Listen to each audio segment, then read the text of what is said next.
Hi all, welcome back. And in this video, we are going to learn about different types of relations like reflexive, irreflexive, symmetric, asymmetric, antisymmetric, and transitive. So, there are a lot to learn in this video. So, first of all, to start with all these different types of relations, first of all, let's learn what is a universal relation.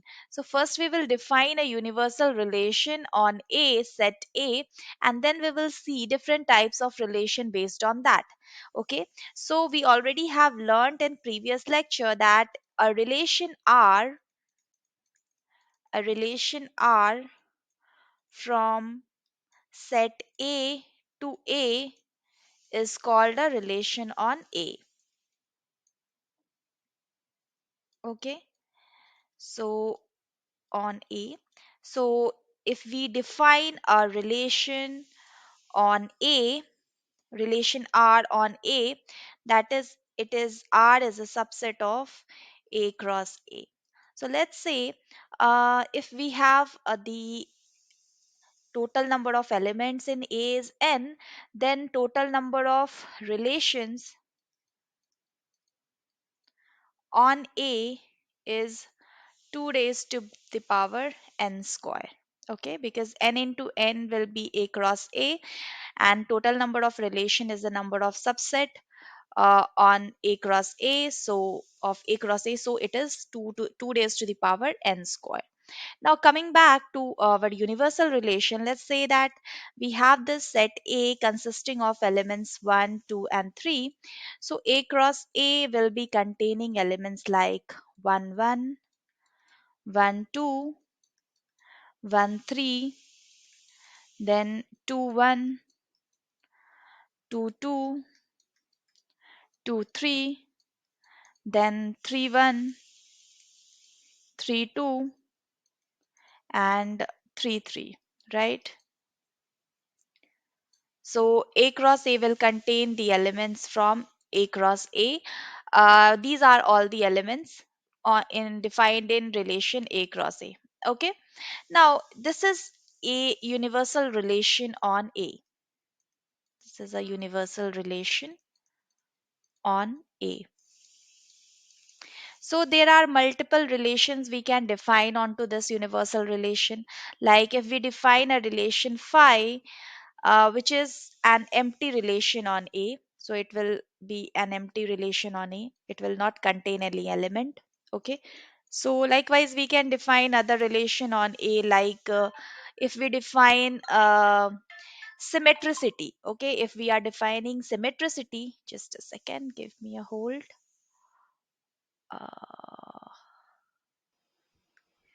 Okay, so we were discussing about the universal relation on A cross A, and these are the few ordered pair that we have created from a relation from A to A. So this is a universal relation on R, and then on this universal relation we can define other certain relation, like we can define symmetric relation, in which we assume that for ordered pair A cross B, A and B, A is equal to B. So in this we will be having 1 1, 2 2, and 3 3. Okay, so this is also a relation on A cross A. So we can say that uh, what we call this symbol, I'm just forgetting, but this is actually for the symmetricity, that this has to be equal to this. So this is a relation uh, on A cross A. Okay, so this is also a type of relation. Further, we can define a relation like less than equal to, and here we will be having elements like in which the first element is lesser than the second element. So we can have 1 2 1 3, and 2 3, and of course 1 2 1 3 and 2 3. Okay, so 1 2 1 3 and 2 3. So these are the elements. So this less than is also a kind of relation on A cross A, where first element is lesser than the second element. Then we have greater than. So here we'll be having the first element is greater than the second element. So in this we will be having 2 1, 3 1, 3 2, right?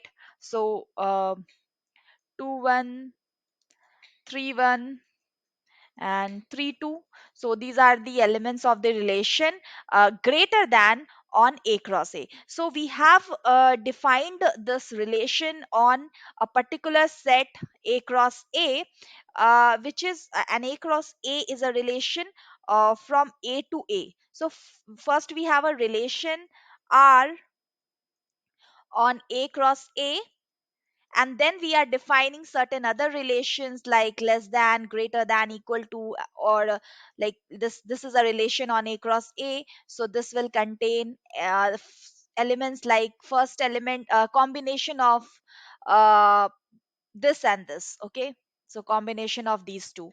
So we will be having just let me have this, like we will be having 1 1, 2 2 and 3 3, which is equal to, and then we have having 1 2, 1 3, then we have 2 3, like this. Okay, I believe this is yes. So this is less than equal to, then we have another relation on relation r. So we have this relation r is our universal relation on which we are defining these all further relations, right? So this is greater than equal to, so here also we will be having 1 1, 2 2, 3 3, then we will be having first element greater than the second element, so 2 1, 3 1 and 3 2. So 2 1, 3 1 and 3 2, of course. So these all, right? Then we can have a relation called division. So it seems that the first element should be dividing the second element. So in this we can have 1 1, 1 2, 1 3, right? And then 2 2, and then 3 3. So this is a division relation on set a cross a, right? Then we can have certain other relations. So all these we are defining on the universal relation. So we can have a last let's say multiple of, so the first element of the ordered pair be the multiple of the second element, okay? So we can have here 1 1, of course, 1, sorry, 2 1, then we can have 3 1, of course, and then we can have 3 3, and then 2 2, like that. Okay, so first element is the multiple of second element. So this way we can define certain relations on the universal relation a cross a, right? So depending on to that we will be defining certain more relation with the specific terms that I have given on to the heading, okay? So let's consider first one, that is reflexive relation, okay? So, as the name suggests, reflexive, it is a relation on set A, where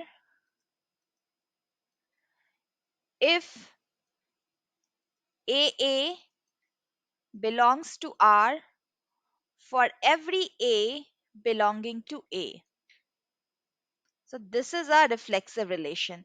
So, if AA belongs to R for every A belonging to A. So, if A consists of uh, 1, 2, 3, then reflexive relation R can be 1 1, 2 2, 3 3.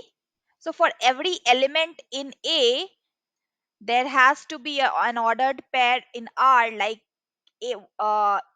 Okay. So for every A belonging to set A, we are having a ordered pair like 1 1, I mean AA and AA, like that. Okay, so this way.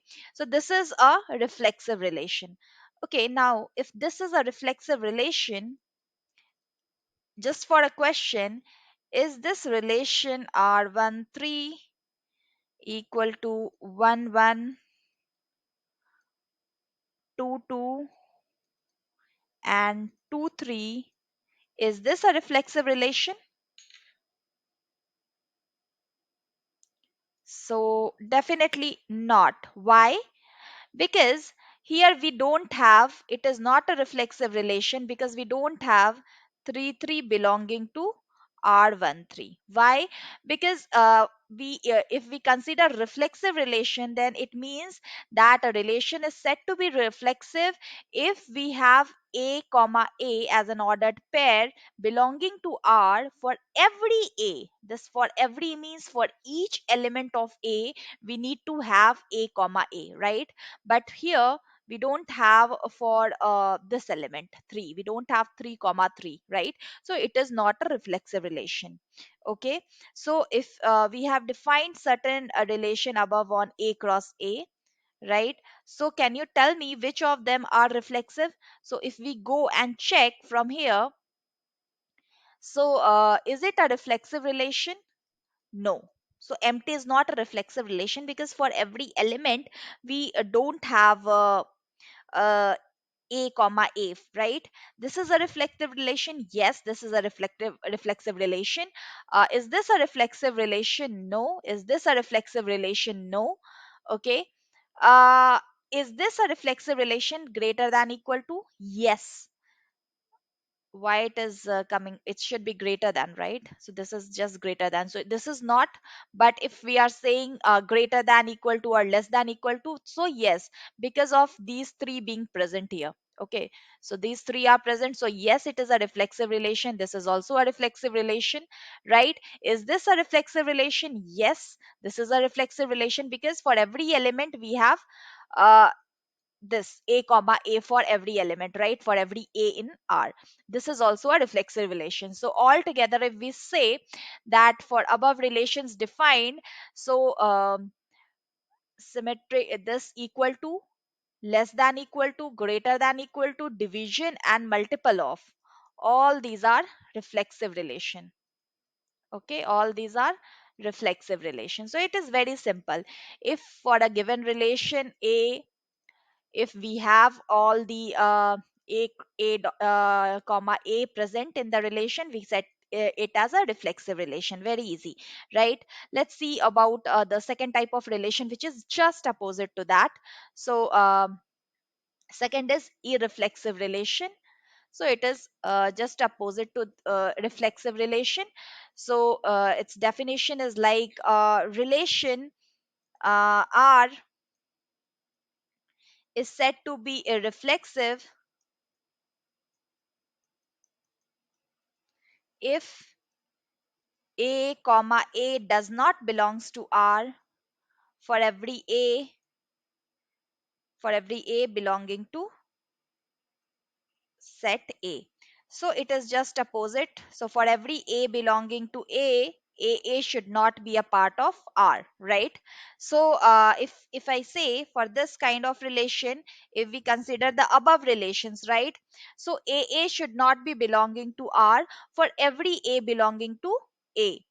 Okay, so if we see from here, let me change my pen just to illustrate. Um, yep.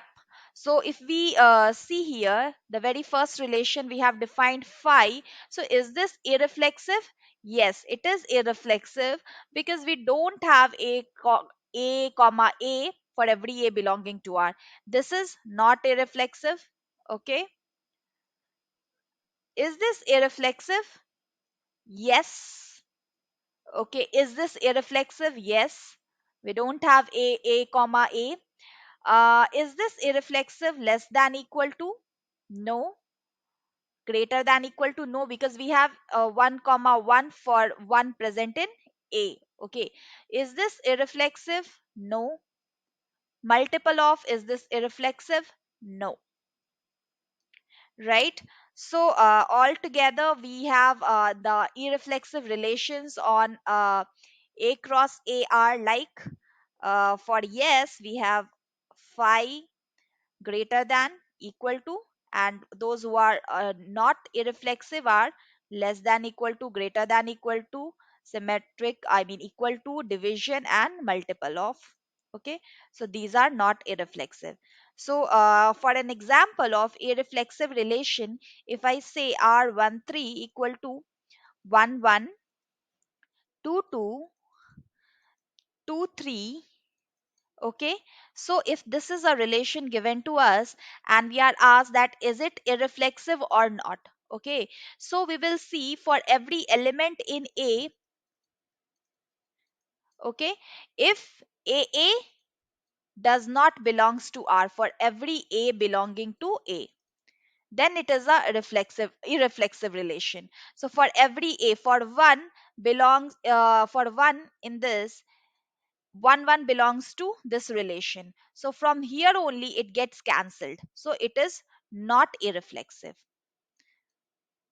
Okay, so we do not require this A to be present in the relation for the relation to be irreflexive, right? So this is the condition for irreflexive relation. Hope it is clear to you. Now we will see the third kind of relation, that is symmetric relation. Okay, so symmetric relation is like if AB belongs to R, then BA should also belongs to R, where A and B belongs to A. So for every AB, if AB is there in R, then BA should also be there in R. So it is a must condition. If AB is not there, no need of BA. But if a AB is there, BA should be also a component of R. This is the basic requirement. So very simple. If AB belongs to R, relation R, then BA should also be a component of R. Okay, so this is the requirement, right? Like if if A is related to B, then B is related to A for every, not for everywhere, AB belongs to R. Okay, so if we consider our earlier relations already defined on the universal relations, so if we need to find whether they are symmetric or not, let's check it out. So let's see this one. So here, if I say is phi a reflexive symmetric relation? Is it a symmetric relation? Yes, it is a symmetric relation. Why? Because we don't have anything present. So AB is not present, we don't need to find BA. Is this equal to symmetric relation? Yes, it is a symmetric relation. Why it is a symmetric relation? For 1 1 present in this, 1 1 is also present. Okay, so it is a symmetric relation. If we say, okay, why is it happening like this? Just a second. Uh, um, I think some issue is there. Let me first erase this part. Okay, it's not getting erased. I think I picked up the wrong pen for this. Just a second. Let me erase this. Okay, let me pick another pen. Okay, so yeah, phi is symmetric because we don't have AB here, so we can't compare BA. Okay, is this symmetric? Yes, it is symmetric because 1 1 is present. So if we consider AA, so AA is AB, so BA is also present like this. So this is symmetric. Is this symmetric? No, it is not symmetric. Why? Because for every AB present, there is not BA present here. Is this symmetric? No, it is not symmetric. Okay, if we consider this less than equal to, is this symmetric? Nope, it is not symmetric. Okay, is less than equal to symmetric? No, it is not symmetric. Why it is not symmetric? Because for 2 1 present here, 1 2 is not present here, right? uh, okay, if division, if we say if this is symmetric, so for 1 2 present here, 2 1 is not present, so not symmetric. Okay, is multiple of is symmetric? So for 3 1 present here, is 1 3 present? 1 3 not present, right? For 2 1 present, 1 2 present, not present, so not symmetric. So altogether, what are the relations that are symmetric to us is just this phi and equal to operator. Okay. So if we consider here, so in this we have phi and equal to are symmetric,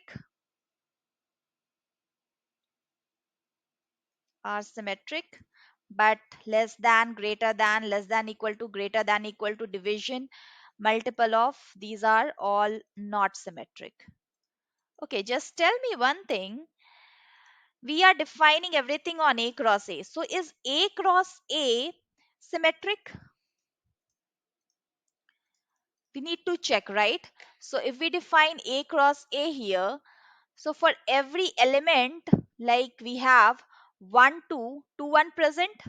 Yes. For 1, 3, 3, 1 present. Yes. For 2, 1, 1, 2 is present. For 1, 2, 2, 1 is present. For 2, 3, 3, 1 is present. Yes. Sorry, 3, 2 is present. Yes. For 3, 1, 1, 3 is present. Yes. For 3, 2, 2, 3 is present. Yes. For 3, 3, 3, 3 is present. Yes. So A cross A is definitely a symmetric relation. That's what I want to say. So A cross A is symmetric relation. Okay. If we considered about reflexivity of A cross A, so I haven't told this part, but if we say that is A cross A reflexive, so for 1, 2, 3, all 1, 1, 2, 2, and 3, 3 belongs to A, so A cross A is also reflexive. Is A cross A irreflexive? So if we ask that is A cross A irreflexive, so for every A belonging to comma A should not be an element belonging to R. So is it irreflexive? No, it is not an irreflexive relation. So it is not irreflexive A cross A, but it is reflexive and it is also symmetric, right? So now we have covered three types of relations. Let's see one more relation like R37. Let's say it consists of 1 2, 2 1, and 2 3. Is it symmetric or not? So for 1 2, 2 1 is present, but for 2 3, 3 2 is not present, right? So it is not symmetric, right? So for every AB belonging to relation R, for every AB belonging to R, BA should also belong to R. This is a requirement, right? So this condition needs to be satisfied. Let's see the fourth type of relation, that is asymmetric relation. Okay. So in this asymmetric, what happens that if AB belongs to R, this is just opposite. If AB belongs to R, then oh, I just wrote not belongs to, right? It should be if AB belongs to R. So let me correct it. If AB belongs to R, then BA should not be belonging to R, right? So if AB belongs to R, then BA should not be belonging to R, where A and B belongs to A. Okay. So let's check it out if how we can see for these in defined relations. So let's go back here in this part. I think it is a mess, but I think let's try to understand from here because we have to rewrite it again. So it will be a wastage of time. So let us consider it with, let's change the pen. Okay. So yeah. So is phi asymmetric? So in phi, asymmetric means what? If AB belongs to R, BA should not be belonging to R. So here, uh, we don't have AB, right? So we don't have BA. We can't compare. Like if AB is not there, BA is not. BA should be there. Like so. So I think it is. If we considered it as under symmetric or asymmetric, it is also asymmetric. Okay, because we don't have anything to compare, right? So it is also asymmetric. Is this asymmetric? So 1 1 belongs to R and 1 1 belongs to R, so it is not asymmetric, because for every AB belongs to R, BA should not belong to R. So it is not asymmetric, right? If we consider less than equal to, so if 1 2 belongs to R, 2 1 is not there, 1 3, 3 1 is not there, 2 3 not there, so it is definitely asymmetric. Okay.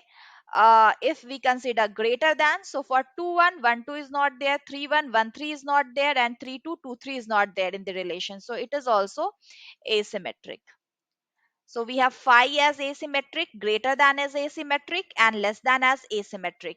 If we consider greater less than equal to, it contains equal to. So for 1 1 1 1 is present, so it is not asymmetric. Again, for this also it is not asymmetric. For division also, for 1 1 and 2 2 and 3 3 are present, so it is not asymmetric. And multiple of it is also not asymmetric. And if we go back to A cross A, is it asymmetric? No, it is not asymmetric. Okay, so let's come back to here, and altogether we have whatever relation that are asymmetric is phi. We have phi asymmetric, then we have greater than asymmetric, less than asymmetric. But what is not asymmetric? A cross A is not asymmetric. Greater than equal to, less than equal to, division of, multiple of, all these are not asymmetric. Okay, so this is one type. Let's have one example for this. For example, R37, and let's say it consists of 1 2 2 1, then 2 3, and it is defined on relation A is equal to 1 2 3. So here if you see, 1 2 is present, so for that 2 1 is also present. So for AB present in R, BA should not be present in R, right? So it is not asymmetric because BA is present here. Now is it symmetric? It is also not symmetric. Why it is not symmetric? Because of 2 3. So 2 3 is present in R, but 3 2 is not present in R. So it is neither asymmetric nor symmetric. So such type of questions can also be asked, like whether it is symmetric or not symmetric, like that. Okay, similarly if we have R 5 1, let's say this is 1 2. Now is it asymmetric? Yes, it is asymmetric. Why is it asymmetric? For 1 2 present in here, 2 1 is not present, so it is definitely, it is asymmetric. But it is it symmetric? No, it is not symmetric, because for 1 2 present in this part, 2 1 is not there. Okay, so this is all about symmetricity.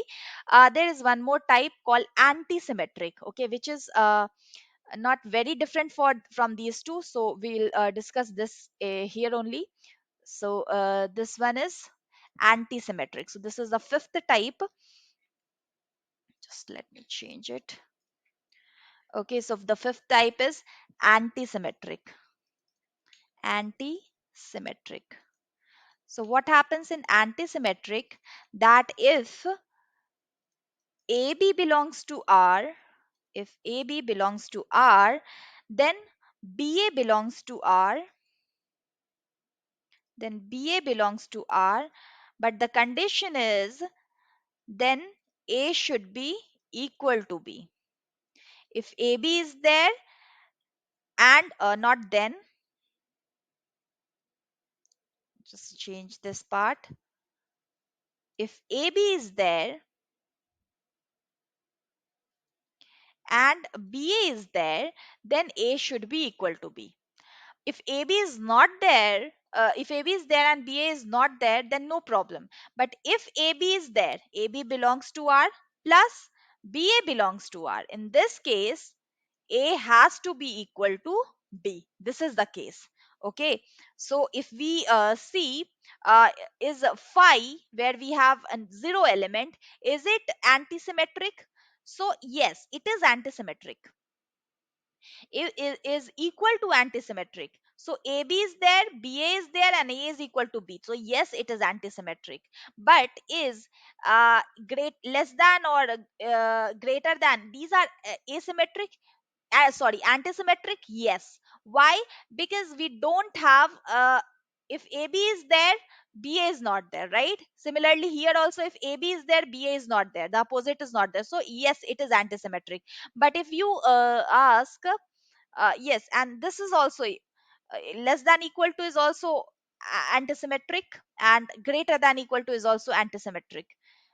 Okay, and this one is what? Antisymmetric, yes.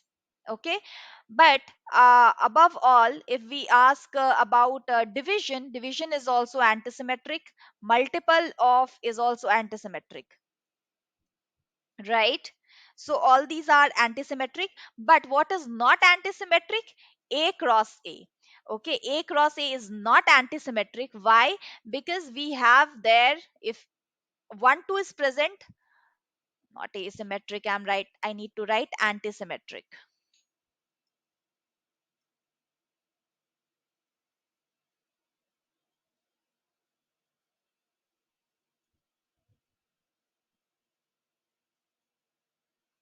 Not anti-symmetric.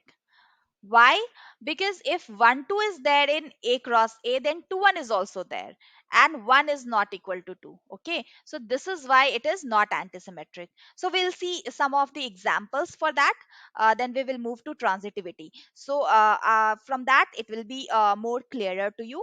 So let's see if we have one example like R 3 7, and it is equal to like 1 2 is there, then we have here the 2 1, then we have here 2 3, right? And it is defined on relation A that is equal to 1 2 and 3, right? So this is the case. And if we are asked about whether it is antisymmetric or not, so 1 2 is there and 2 1 is also there, but 1 is not equal to 2, right? So this is not antisymmetric.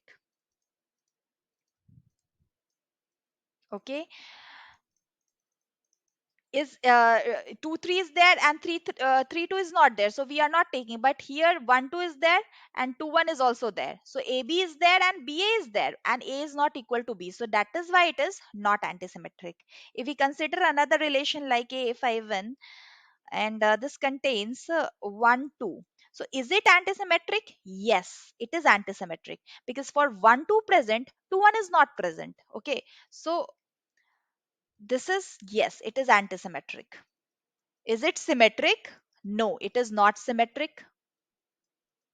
Not symmetric, because for 1 2 present, 2 1 is not present. Is it asymmetric? Asymmetric means for 1 2 present, 2 1 is not present. Yes, it is asymmetric.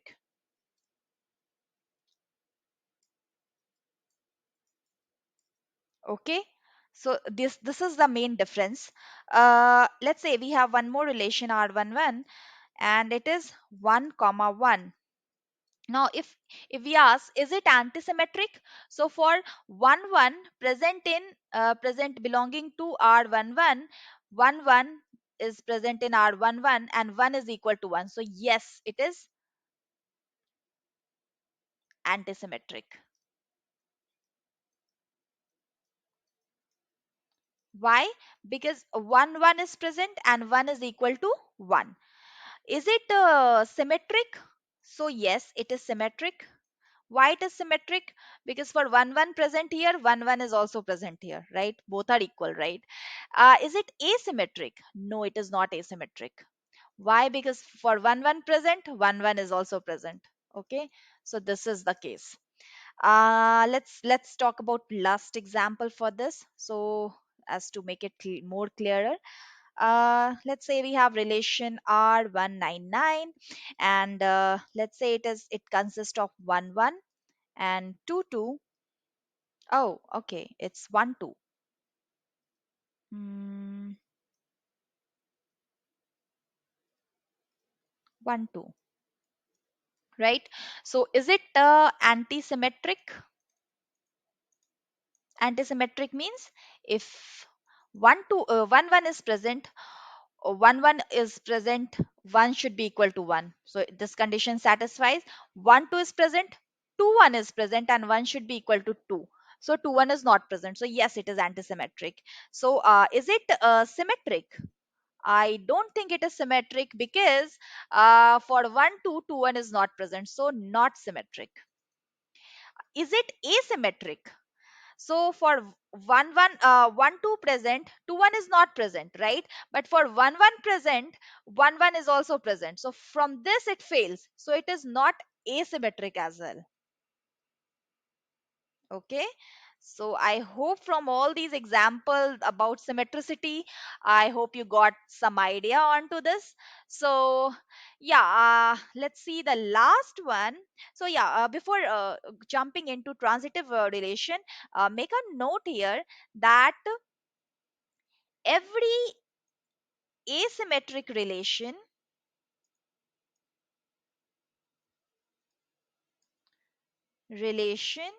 is antisymmetric. Why? Because if we don't have here comparison left, is antisymmetric. Because if AB is present for asymmetric relation, if AB is present, BA is not present, so we can't compare A equal to B or not. So definitely it is antisymmetric. So every asymmetric relation is antisymmetric, but the inverse need not to be true. But the inverse need not to be true, because what fails this? 1 1 2 2 and so. Okay, so this is very important point here. Let's jump to the last relation. So that is a transitive relation. Okay, transitive relation. So in transitive relation we talk about that if AB belongs to R and BC belongs to R, then from the rule of transitivity, AC should also belong to R, where A, B, C all belongs to relation A. Okay, so if AB belongs to R, BC belongs to R, then AC has to belong to R. So the condition here is, first condition is AB should be belonging to R. So we need to check this part. Then we need to check that BC should also belong to R, and this implies that AC should be belonging to R. Okay, so this is important. So if we just see here A cross A, is it transitive? So yes, it is transitive. Is phi transitive? Yes, it is transitive. Is delta transitive? Yes, it is transitive. If we say is mm, greater than or greater than and less than is transitive. Okay, so greater than and less than is transitive, yes, because for 1 2 belonging to greater than 2 1 is for 1 2 2 3. Okay, so if we have 1 2 and 2 3, so 1 3 is also there, right? So yes, this is a transitive relation, because for 1 2 present into this, 2 3 is present into this, 1 3 has to be present. Similarly, if 3 2 present in this, okay, uh, and 2 1 present in this, 3 1 has to be present in this, like this you can compare. So yes, it is transitive. Less than equal to, is it transitive? Yes. Greater than equal to, is it transitive? Yes. So all these are transitive. Is division transitive? So if we can divide 1 by 2 and we can divide 2 by 2, then 1 2 is there, right? So yes, it is transitive. Multiple of is also transitive. Okay, so all these are transitive relation on R, right? Let's see some example onto that. So R 5 1, let's say it's 1 2, is it transitive? Yes, because for 1 2, 2 1 is not there, so we can't compare, right? uh R 2 1 0, let's say it consists of 1 3 and 3 1, is it transitive? So for 1 3 present in R, 3 1 present in R, 1 1 has to be present, which is not, so not transitive. Not transitive. Okay, let's consider this one R420, and let's say it consists of 1 3, then it consists of 3 1 and then 1 1. So for 1 3 present in R, 3 1 present in R, 1 1 is present in R, so yes, it is transitive. Just a second. For 1 3 present in R, 3 1 present in R, 1 1 is present in R. But let's consider this also. If we have considered this, let's consider 3 1 present in R, 1 1 present in R. Okay, 3 1 has to be present. Is yes, it is present.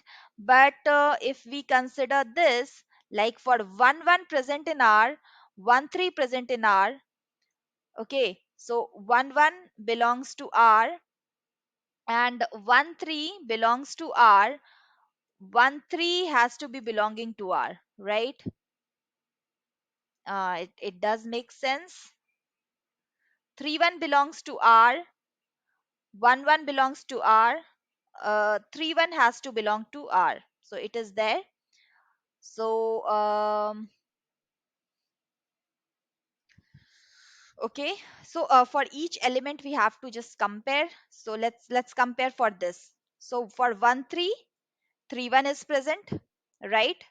So from here 1 1 has to be present and it is present, right? For 3 1, for 3 1, 1 3 is present, so it means 3 3 has to be present. Okay, but it is not there, so it is not transitive. So for checking the process of transitivity, it is also what we are going to see next, how to check whether a relation is transitive.